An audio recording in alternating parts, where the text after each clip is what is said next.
ITR filing के लिए सबसे पहले हम लोग incometax.gov.in की वेबसाइट पे जाते हैं, जो न्यू वेब पोर्टल है इनकम टैक्स फाइलिंग का, और वहाँ पे लॉगिन करते हैं। लॉगिन अपना लॉगिन आईडी जो होता है, आपका यूजर आईडी, वो पैन नंबर होता है, और आपकी जो पासवर्ड जो आप चूज करते हैं वो पासवर्ड आपको चूज करना है।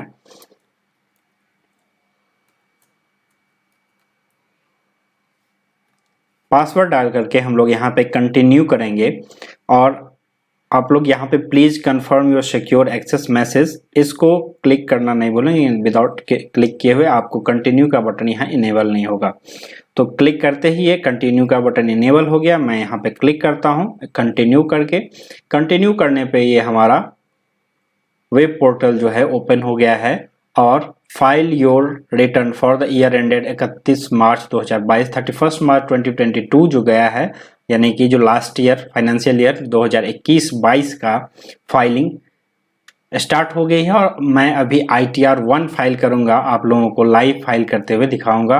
तो आप डायरेक्टली यहाँ फाइल नाउ क्लिक करके फाइलिंग स्टार्ट कर सकते हैं सबसे सिंपल वे में।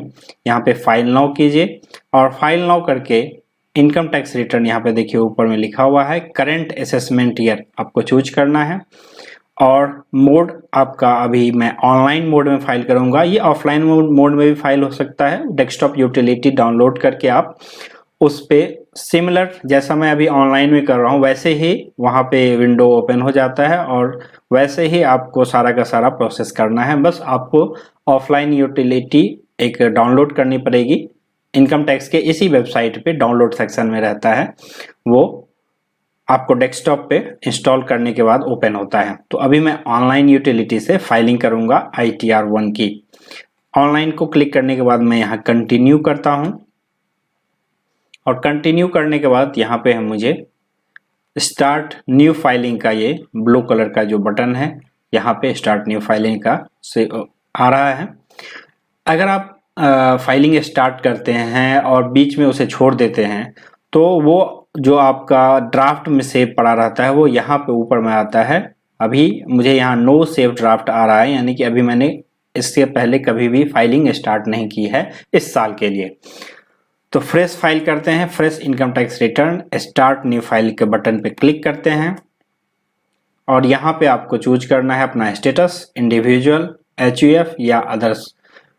तो सैलरीड पर्सन जो होते हैं वो सारे के सारे इंडिविजुअल होते हैं, सैलरी इंडिविजुअल को ही मिल सकते हैं। तो सैलरीड पर्सन जो है वो इंडिविजुअल चूज करेंगे और कंटिन्यू करेंगे। यहाँ पे कंटिन्यू करने के बाद आपको यहाँ पे ITR फॉर्म चूज करना है, कौन सा ITR आप फाइल करना चाहते हैं। अभी ITR 1, 2 और ITR 4 जो करंट असेसमेंट ईयर है, यानी कि जो लास्ट फाइनेंशियल ईयर 21-22 का, 3 ITR इनेबल किया गया है आप फाइलिंग के लिए।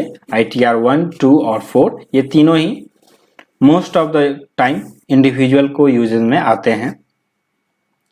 तो मैं ITR 1 चूज किया मैंने, और ITR 1 का यहाँ इंस्ट्रक्शन है थोड़ा सा कि कौन लोग फाइल कर सकते हैं ITR 1। For individual being resident having total income up to 50 lakhs। तो जो इंडिविजुअल्स हैं, और इंडिविजुअल्स रेसिडेंट होने चाहिए, और उनकी इनकम जो है 50 lakhs से नीचे होनी चाहिए, अप टू मतलब 50 lakhs तक होनी चाहिए, और उनकी सैलरी उनकी इनकम सैलरी से, और एक हाउस प्रॉपर्टी से, और अदर सोर्स से इनकम होनी चाहिए, और एग्रीकल्चर इनकम अप टू 5000 मतलब 5000 तक या 5000 से नीचे होनी चाहिए। अगर इनमें से कुछ भी ज़्यादा है, यानी कि 50 लाख से ज़्यादा इनकम है, तो आपको ITR फिर दूसरी चूज करनी पड़ेगी। ITR 2 इंडिविजुअल के लिए होती है, जो 50 लाख जिनकी इनकम क्रॉस कर जाती है उनके लिए। या आपका कल्चर इनकम ज़्यादा है, 5000 से ज़्यादा है, तो आपको फिर ITR दूसरी चूज करनी पड़ेगी। 2, 3 जो ITR आती है उसमें से कोई चूज करना पड़ेगा। या आपको हाउस प्रॉपर्टी एक से ज़्यादा हाउस प्रॉपर्टी आपके पास है, उससे इनकम आ रही है, तो आपको फिर ITR 1 फाइल नहीं करना चाहिए। हम प्रोसीड करते हैं ITR 1 पे।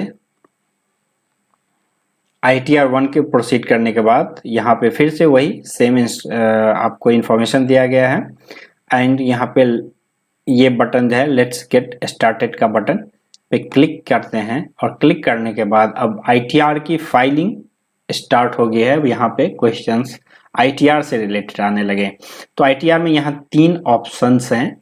Taxable income is more than basic exemption limit, यानी कि आपकी जो इनकम है वो 2,50,000 को क्रॉस कर गई है, तो आपका ये फर्स्ट ऑप्शन होगा। और अगर 2,50,000 आपकी इनकम करंट ईयर में नहीं हुई है तो फिर आपको ये नीचे के 2 जो ऑप्शंस हैं, filing of income due to fulfilment of any of or more of below mentioned condition as per 7th provision to section 139(1), यहाँ पे चार ऑप्शन दिए गए हैं।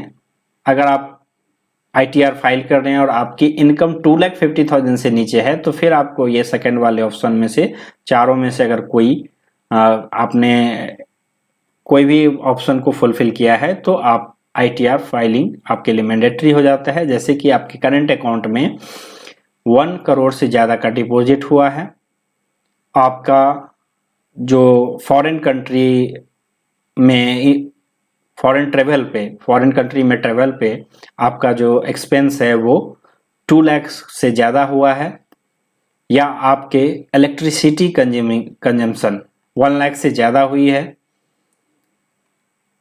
या कोई और कंडीशन जो कि यहाँ पे दिया हुआ होगा, अभी तो नहीं है। तो मेनली ये 3 कंडीशन जो है 1 करोड़ करंट अकाउंट में, 2 लाख फॉरेन कंट्री ट्रेवल पे और 1 लाख का इलेक्ट्रिसिटी कंजम्पशन अगर 1 साल के अंदर आपने किया है तो भी आपको, अगर आपको साल में इनकम आपके 2,50,000 से कम है, 2.5 लाख रुपये से नीचे भी है, तो भी आपको ITR फाइलिंग मैंडेटरी हो जाता है। एंड उस केस में आप ये फर्स्ट वाला ऑप्शन नहीं चूज करके सेकंड वाला ऑप्शन चूज करेंगे और फिर इन तीनों में से जो ऑप्शन आपके लिए होगा वो चूज करेंगे। अभी हम taxable income is more than basic exemption limit, यानी कि मेरा जो इनकम है फाइलिंग में कर रहा हूँ उनकी 2,50,000 से ज़्यादा की इनकम है। मैंने पहला ऑप्शन चूज किया। नॉर्मली लोग यही ऑप्शन चूज करते हैं क्योंकि जो लोग ITR फाइल करते हैं उनकी इनकम 2,50,000 से ज़्यादा ही होती है। यहाँ पे मैं कंटिन्यू कर रहा हूँ। कंटिन्यू करने के बाद प्रीफिल हो गया है। यहाँ पे ये इंफॉर्मेशन आई है कि उन्होंने प्रीफिल कर दिया है रिटर्न को, जो उनके पास इंफॉर्मेशन है इनकम टैक्स के पास। जैसे कि अगर आपका TDS डिडक्ट होता है कहीं पे सैलरी में या प्रोफेशनल बेसिस पे या कॉन्ट्रैक्ट बेसिस पे आपकी सैलरी डिडक्ट होती है तो फिर उसका इंफॉर्मेशन यहाँ पे ऑटोमेटिकली आपका फॉर्म 16 अगर आपको मिलता है तो वहाँ जो भी इंफॉर्मेशन होती है वो ऑटोमेटिकली यहाँ पे फिल हो जाती है सारी की सारी। अब यहाँ पे आपके पास आ गए हैं सारे के सारे टैब्स और यहाँ पे 5 टैब्स हैं पर्सनल इंफॉर्मेशन के, ग्रॉस टोटल इनकम की, टोटल डिडक्शन की और टैक्स पेड की और टोटल टैक्स लायबिलिटी की। एक एक करके आपको टैब ओपन करना है और उसके बाद उसमें जो इंफॉर्मेशन है उसको देखना है। अगर वो सही है तो आगे बढ़िए, नहीं सही है तो उसको ठीक कीजिए और उसको सेव करके फिर आगे बढ़ेंगे। तो मैं पहला ये पर्सनल इंफॉर्मेशन खोलता हूँ। और एक बात कि आप सीरियल वाइज आपको यहाँ पे करना पड़ेगा। जैसे पर्सनल इंफॉर्मेशन के बाद gross total income, gross income के बाद टोटल डिडक्शन, उसके बाद टैक्स पेड और उसके बाद टोटल टैक्स लायबिलिटी। अभी आप देख लेंगे यहाँ पे रेड वाला ये सिग्नल आ गया। हम अभी दूसरा ओपन नहीं कर सकते जब तक कि पर्सनल इंफॉर्मेशन को फिल नहीं करेंगे सही से। मैंने पर्सनल इंफॉर्मेशन के टैब पे क्लिक किया और यहाँ पे मैं चेक करूँगा क्या नाम, डेट ऑफ बर्थ और आधार नंबर। अगर आपका नाम, PAN number, date of birth और आधार नंबर सही है तो फिर नीचे चलते हैं कॉन्टैक्ट में। कॉन्टैक्ट में आपको यहाँ पे एड्रेस, मोबाइल नंबर और ईमेल एड्रेस आपका लिखा रहेगा। अगर इसमें कोई दिक्कत है, अगर आपको लगती है कि कोई इशू है या चेंज करना है आपको एड्रेस, या पहले से जो एड्रेस आ रहा है उसमें कोई गड़बड़ी है तो आप यहाँ पे चेंज कर सकते हैं। अगर आपको मोबाइल नंबर अपडेट करना है या ईमेल अपडेट करना है तो यहाँ पे एडिट का यहाँ देखिए ऑप्शन है, लेफ्ट ये राइट हैंड में ऊपर कोने पे, तो एडिट का ऑप्शन जैसे क्लिक करेंगे एडिट का ऑप्शन ओपन हो जाएगा और जो भी आपको एड्रेस, मोबाइल नंबर या ईमेल एड्रेस चेंज करना है वहाँ चेंज हो जाएगी। उसके बाद नेचर ऑफ एम्प्लॉयमेंट, यहाँ पे आपको करना है सेंट्रल गवर्नमेंट के एम्प्लॉय हैं, स्टेट गवर्नमेंट के एम्प्लॉय हैं, पीएसयू के एम्प्लॉय हैं, पेंशनर हैं, सिर्फ जो पेंशन के हैं सेंट्रल गवर्नमेंट के वो हैं, या स्टेट गवर्नमेंट के पेंशनर हैं, या पीएसयू के पेंशनर हैं, या कोई अदर पेंशनर हैं, या फिर अदर का ऑप्शन आता है। तो जो प्राइवेट जॉब्स वाले हैं उनके लिए ऑप्शन है ये अदर्स में, आप अदर्स में क्लिक करेंगे और फाइलिंग का अंडर सेक्शन अभी 139(1) ही रहेगा, क्योंकि हम अभी रिटर्न ड्यू डेट से पहले फाइल कर रहे हैं। ड्यू डेट 31 जुलाई है अभी तक, तो ड्यू डेट से पहले हम फाइल कर रहे हैं तो 139(1) ही रहेगा। उसके बाद हम लोग नीचे आते हैं और नीचे यहाँ पे आपको न्यू टैक्स रिजीम में अगर आप ऑप्ट करना चाहते हैं, जहाँ पे आपको टैक्स रेट कम दिया गया है और बहुत सारे रेट हैं, लेकिन कुछ डिडक्शंस जो है वो वहाँ पे ख़त्म कर दी गई हैं। तो आपको चूज करना है कि आपको न्यू टैक्स में नए वाले टैक्स स्ट्रक्चर में जाना है या पुराने वाले टैक्स स्ट्रक्चर में रहना है, वो अकॉर्डिंगली आप यहाँ पे चूज कीजिए। मैंने अभी नो लगाया है और नो लगा के यहाँ पे आपका लास्ट ईयर के रिटर्न के अकॉर्डिंग भी यहाँ पे आपको यहाँ पे दिखाएगा। अब नीचे आगे हम लोग बैंक डिटेल में, बैंक डिटेल में आपका यहाँ पे बैंक जो पहले से वैलिडेटेड बैंक है आपके प्रोफाइल में, बैंक वैलिडेटेड है वो आ जाएगा। अगर आपको बैंक चेंज करना है तो आपको फिर से प्रोफाइल में जाना पड़ेगा, या कोई नया बैंक ऐड करना है तो यहाँ पे ऐड अनदर कीजिए और ये ऐड अनदर होते ही ये ओपन हो जाएगा बैंक ऐड करने वाला सेक्शन, और वहाँ पे आप अपना बैंक अकाउंट ऐड कर सकते हैं। बैंक अकाउंट ऐड करने के लिए आपको बैंक की अकाउंट नंबर चाहिए, IFSC नंबर चाहिए और आपका मोबाइल नंबर, ईमेल आईडी होना चाहिए, तभी जाके वो वैलिडेट होता है। अब मैं इसको कंफर्म करता हूं। तो पहला सेक्शन जो था पर्सनल इंफॉर्मेशन का सेक्शन मैंने कंप्लीट कर लिया है। अब यहाँ पे देखिए ब्लू टिक लग गया है, ग्रीन टिक लग गया है कंफर्म का, और उसके बाद ग्रॉस टोटल इनकम का ये सेक्शन देखिए अब इनेबल हो गया है। अब मैं यहाँ इनेबल इसको क्लिक किया मैंने। अब ये सब सारी जो यहाँ पे क्वेश्चंस पूछ रहा है वो सैलरी से रिलेटेड एग्जाम्शन है। यहाँ पे ऊपर में आप देखेंगे तो यहाँ सैलरी एग्जाम्शन लिखा भी हुआ है साफ साफ कि सैलरी अगर आपको मिल रही है उससे रिलेटेड जो भी एग्जाम्शन है वो यहाँ पे आप अपने आप ही फिल कर सकते हैं। अगर आपको जैसे कि जो सैलरी में सबसे कॉमन एग्जाम्शन होता है वो होता है हाउस रेंट अलाउंस का HRA। तो HRA के लिए अगर यहाँ पे शो नहीं हो रहा है, पहले तो अगर आपके फॉर्म 16 में HRA क्लेम आपने किया हुआ है, अगर कंपनी ने आपको HRA दिया हुआ है तो ऑटोमेटिकली प्रीफिल होके यहाँ पे दिखने लगेगा। और अगर आपको नहीं दिखता है तो यहाँ पे आप यस क्लिक करेंगे। यस क्लिक करते ही यहाँ पे देखिए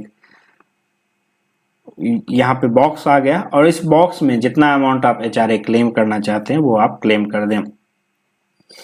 तो जिस जिस बॉक्स में आपको लगता है कि आपको क्लेम करना है उस बॉक्स को आप यस करेंगे, उसके नीचे में यहाँ पे आ जाएगा ये बॉक्स और इसमें आप अमाउंट फिल करेंगे। अगर आपको नहीं करना है तो यहाँ नो करते जाएंगे, हर क्वेश्चन को यहाँ पे नो कर देंगे। जैसे ये LTA है, लीव ट्रेवल अलाउंसेस, तो जिनको मिलती है वो यहाँ क्लेम कर सकते हैं। कोई और अलाउंसेस जैसे इतने सारे अलाउंसेस हैं, ग्रेचुइटी वगैरह, डेथ कम रिटायरमेंट ग्रेचुइटी का, लीव इनकैशमेंट का, तो इन सब में अगर आपको कोई एग्जाम्शन लेना है तो यहाँ पे आप क्लिक करके यहाँ पे जैसे इसको क्लिक करेंगे आपका ये बॉक्स ओपन हो गया और यहाँ पे आप अमाउंट डाल सकते हैं। अगर नहीं करना है तो नो करेंगे और उसके बाद कंटिन्यू करेंगे।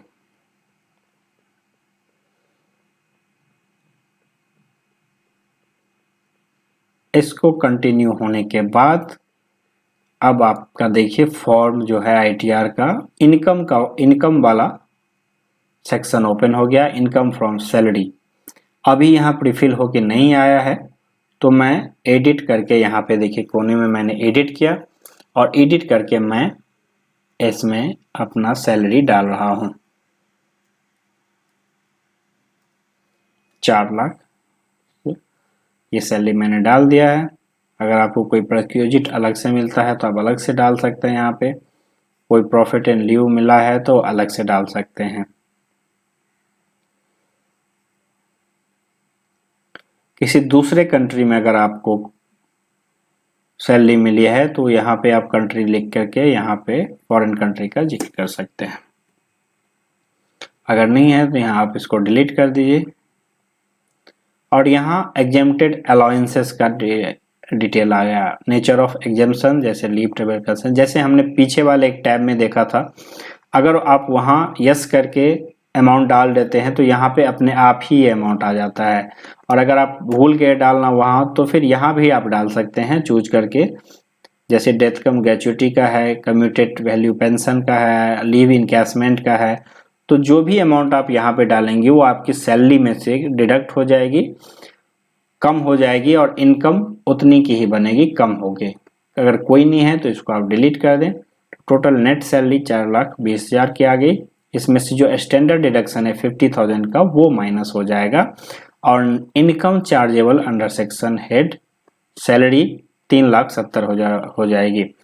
कुछ लोगों का प्रोफेशनल टैक्स भी डिडक्ट होता है 2,400 या 2,000 इस तरह के अमाउंट डिडक्ट होते हैं। तो जिनका प्रोफेशनल टैक्स डिडक्ट होता है उनको इसमें अमाउंट डालना है और वो अमाउंट सैलरी में से वो माइनस हो जाएगी।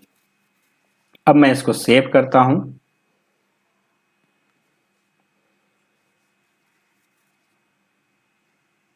सेव होने के बाद जहां हम थे इनकम सेक्शन में, इनकम फ्रॉम सैलरी में ये सेव हो गया है। अगर आपको लगता है कि कुछ छूट गया है सैलरी में तो आप फिर से इसको एडिट करके फिर से दोबारा से फिल कर सकते हैं। नीचे इनकम फ्रॉम हाउस प्रॉपर्टी का है। अगर आपके हाउस प्रॉपर्टी से कोई इनकम है तो आप यहाँ पे डालेंगे। और अगर आपने होम लोन वगैरह ले रखा है और उसका इंटरेस्ट आपको डालना है तो वो भी यहीं पे आएगा। इनकम फ्रॉम हाउस प्रॉपर्टी में add edit detail of breakup जो आप देख रहे हैं यहाँ पे, जैसे आपको इसको क्लिक करेंगे तो टाइप ऑफ हाउस आ जाएगा, self occupied, let out, deemed let out. आपने अगर रेंट पे दे रखा है तो लेट आउट में लगाएंगे।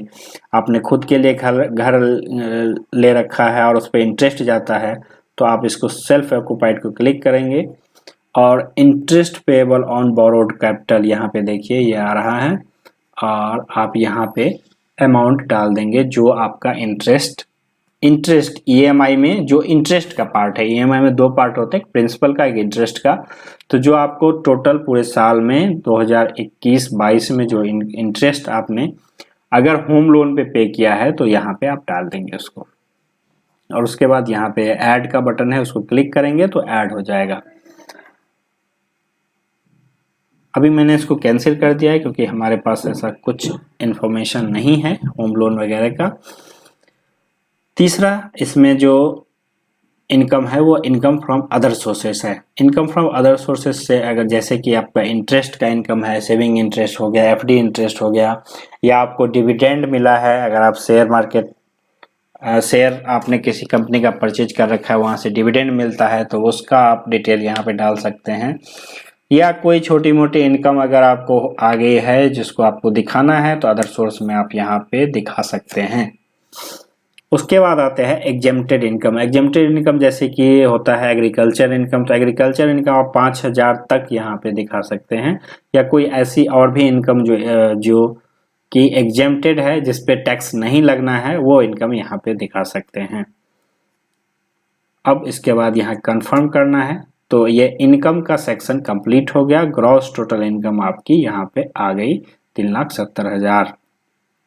अगर आपको लगता है कि इसको चेंज करना है, कोई इनकम छूट गई है, तो आप यहाँ पे फिर से क्लिक करके इस टैब पे क्लिक करके आप इनकम को अपना चेंज कर सकते हैं एडिट करके। उसके बाद आता है टोटल डिडक्शन। डिडक्शन जैसे आपका लाइफ इंश्योरेंस का प्रीमियम हो गया, जैसे आपने डोनेशन पेड किया है तो यहाँ पे देखिए अब डिडक्शन के जो सारे के सारे क्वेश्चंस हैं, जैसे आपने any deduction for donation paid, आपने अगर डोनेशन कहीं दिया हुआ है और उसका बेनिफिट 80G का बेनिफिट है उस डोनेशन में तो आप यहाँ पे यस करके उसका अमाउंट यहाँ पे नहीं डालना है, उसका सेक्शन 80G का अलग से ओपन होगा, तो उसमें आपको उसकी डिटेल भरनी है, क्योंकि डोनेशन के केस में आपको उसका पैन नंबर, उस जो NGO या जो भी ऑर्गेनाइजेशन है जिसको आपने डोनेशन दिया है, कोई ट्रस्ट हो, कोई मंदिर हो, या कोई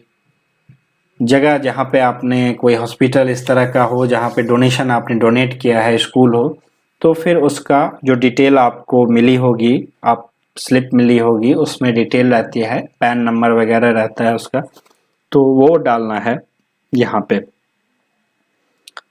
अभी मैंने नो किया है। ये फिर से डोनेशन पेड है साइंटिफिक रिसर्च के लिए, अगर आपने किसी कॉलेज इंस्टीट्यूट को दिया है जो कि गवर्नमेंट ने अप्रूव कर रखा होता है, तो उसको बेनिफिट मिल जाता है आपका। तीसरा है सेक्शन 80GG का। जिन लोगों को HRA नहीं मिलता है और उनको रेंट का कोई भी डिडक्शन नहीं मिलता, वो यहाँ पे रेंट का डिडक्शन ले सकते हैं 5000 पर मंथ करके।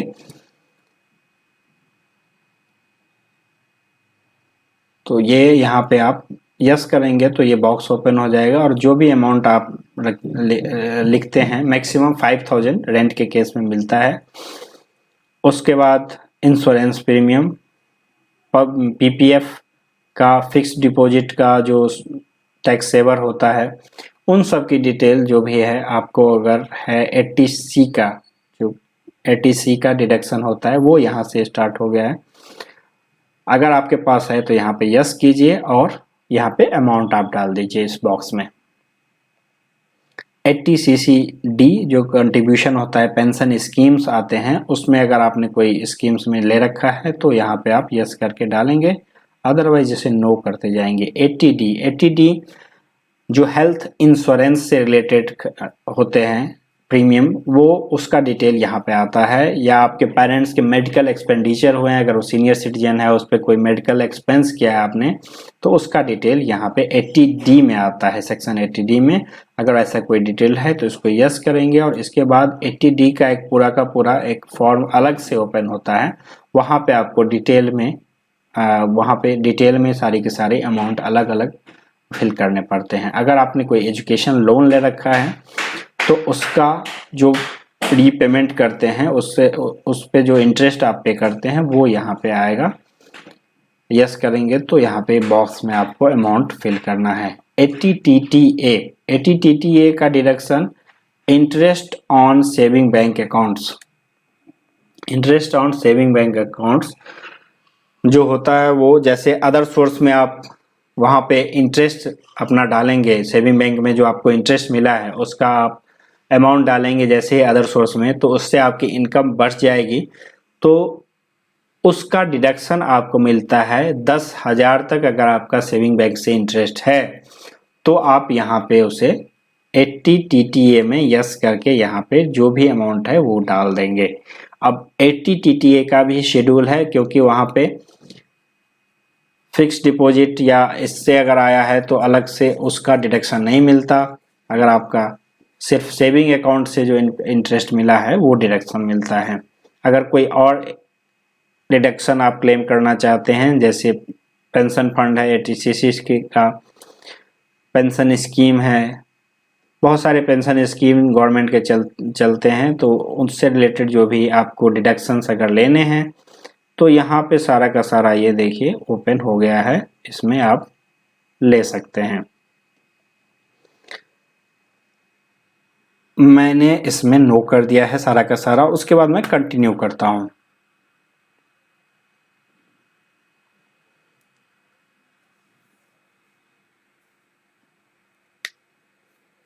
कंटिन्यू करने के बाद देखिए यहाँ पे डिडक्शंस का फॉर्म खुल गया, सेक्शन ओपन हो गया, 80D का ये फॉर्म हो गया। जैसे आप वहाँ पे 80D में यस करते तो यहाँ पे फिर से एडिट करके आपको यहाँ फिल करना रहता है। 80C से रिलेटेड डिडक्शंस हैं, डोनेशन से रिलेटेड 80G का रिलेटेड डोनेशन अगर आपने दिया है तो यहाँ पे ऐड 80G करके आप यहाँ पे डिडक्शन फिल कर सकते हैं। Interest on saving bank account में यहाँ पे ऐड करके आप उसका डिडक्शन फिल कर सकते हैं, और टोटल डिडक्शन का अमाउंट यहाँ पे आपको आएगा। उसके बाद आपको यहाँ कंफर्म करना है। कंफर्म करने के बाद अब देखिए टोटल डिडक्शन कंफर्म करने के बाद ये नेक्स्ट सेक्शन टैक्स पेड का ओपन हो गया। टैक्स पेड में आपको जो भी आपके टीडीएस डिडक्ट हुए हैं या जो आपने एडवांस टैक्स पेमेंट किए हैं या आपका टीसीएस कहीं पे डिडक्ट हुआ है या आपने सेल्फ असेसमेंट टैक्स पे किए हैं, वो सारी के सारी यहाँ पे इंफॉर्मेशन आ जाती है। टीडीएस, अगर आपके सैलरी पे टीडीएस डिडक्ट हुआ है, सैलरी इनकम, तो ये वो इस सेक्शन में आ जाएगा। अगर नहीं आ रहा है बाय चांस, अगर यहाँ पे प्रीफिल नहीं हुआ है वो, तो आप अपने फॉर्म 16 या फॉर्म 16 में जो डिटेल है उससे यहाँ पे फिल कर सकते हैं। आपको 10 नंबर अपने एम्प्लॉयर का भरना पड़ेगा और एम्प्लॉयर का नेम और टोटल आपको कितना अमाउंट पेमेंट हुआ है सैलरी में और टोटल टीडीएस कितना डिडक्ट हुआ है वो पेमेंट करना है। उसके बाद इसको ऐड का बटन कर देंगे तो वो ऐड हो जाएगा अगर आपके फॉर्म में प्रीफिल नहीं हुआ है तो। अदर सोर्स से अगर कोई अदर देन सैलरी से कोई इनकम है आपकी और वहां से टीडीएस डिडक्ट हुआ है तो ये दूसरे वाले सेक्शन में वो शो हो जाएगा।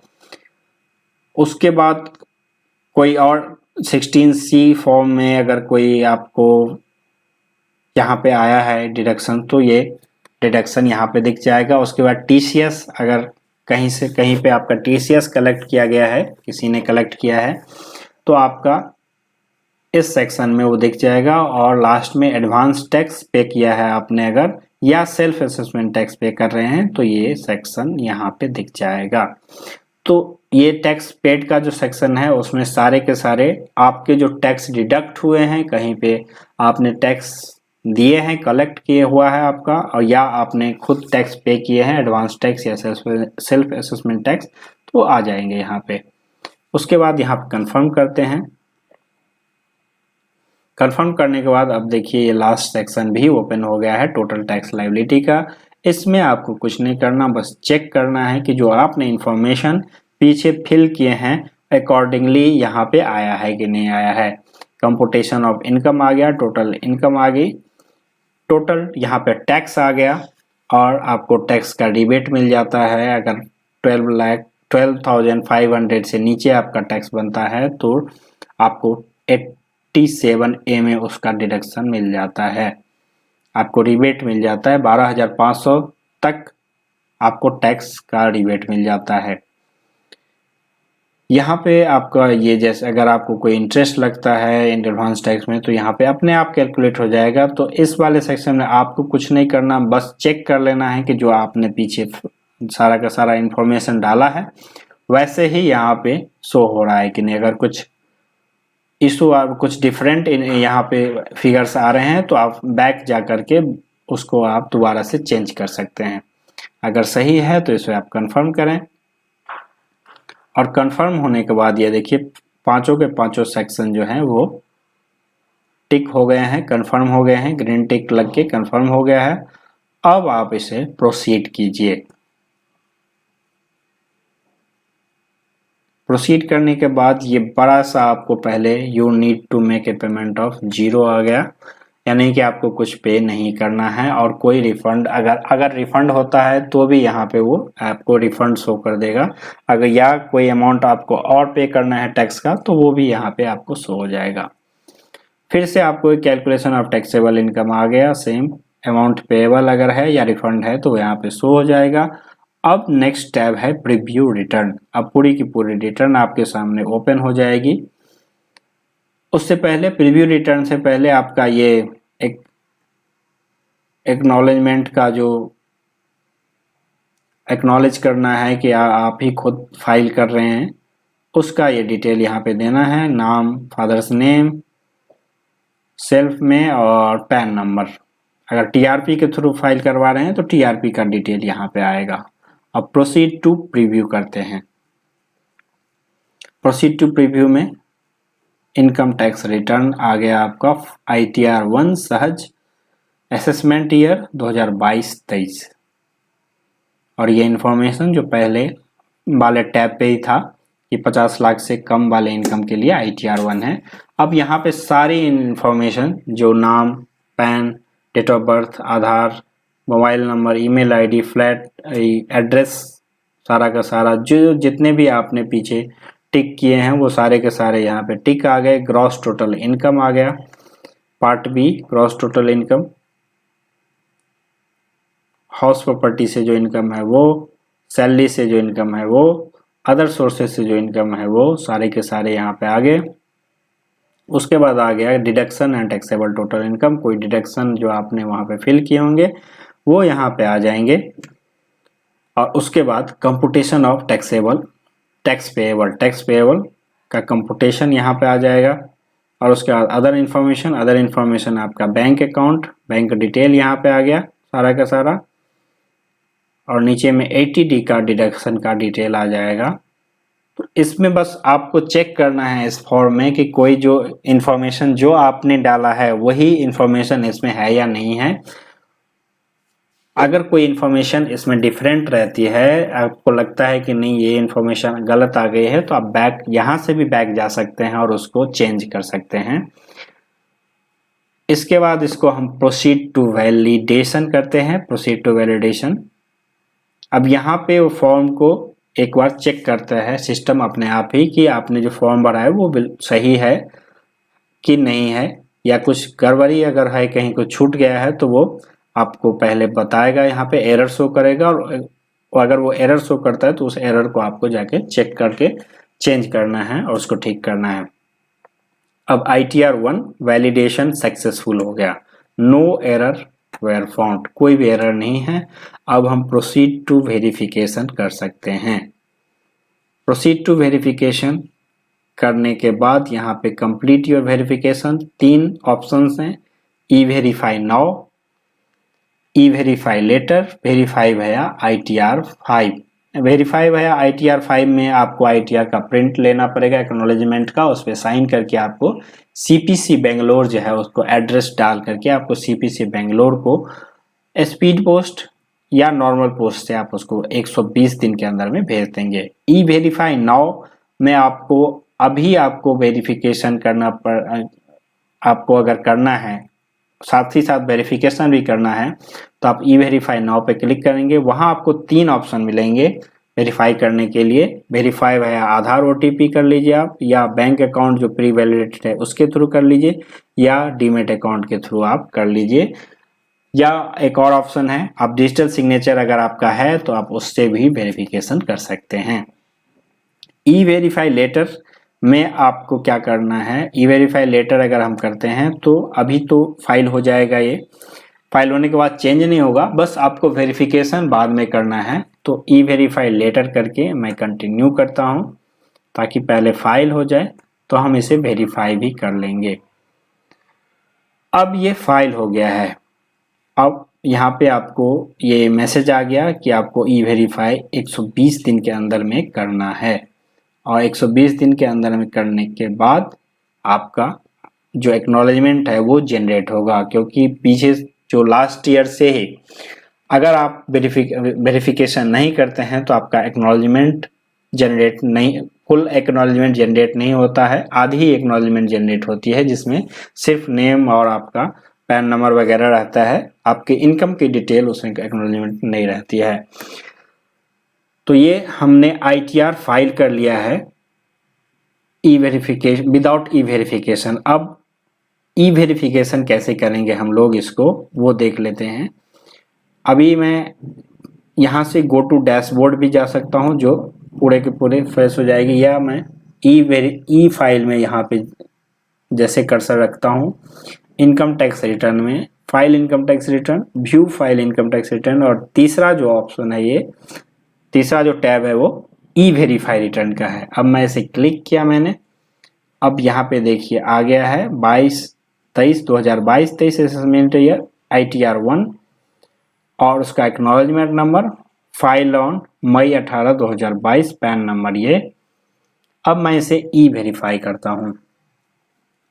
आप चाहते तो आप डायरेक्टली जो ई वेरीफाई नाउ करते तो उसके बाद ये ऑप्शन आपको ओपन होता वहाँ भी, जैसे अभी यहाँ पे ये ऑप्शन ओपन हुआ है वैसे ही अगर आप इसे ई वेरीफाई नाउ करते तो ये ऑप्शन यहाँ भी वहाँ भी यही ऑप्शन ओपन होता। और उसके बाद आपको देखिए यहाँ पे OTP using OTP on mobile registered Aadhaar, using digital signature certificate, और नीचे में फिर 3 EVC through net banking, through bank account, through demat account. और नीचे में है अगर आपके पास ईवीसी आपने जनरेट कर रखा है तो आई हैव ऑलरेडी करके आप, या आधार आपके पास ऑलरेडी आपने जनरेट कर रखा है तो आप already OTP on mobile number Aadhaar वाला चूज करके कर सकते हैं। अभी मैं चेक करता हूं कि इनका आधार से लिंक मोबाइल है कि नहीं। अगर आधार से लिंक होगा तो ये मैसेज चला जाएगा इनके मोबाइल पे। अभी ये आधार वाला मैंने ऑप्शन चूज किया और इनको मैंने ओटीपी भेजा है आधार के लिए।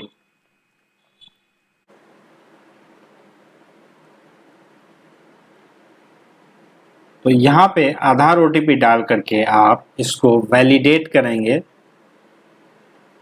वैलिडेट होने के बाद देखिए रिटर्न ई वेरीफाइड सक्सेसफुली, और आपका रिटर्न वेरीफाई भी हो गया।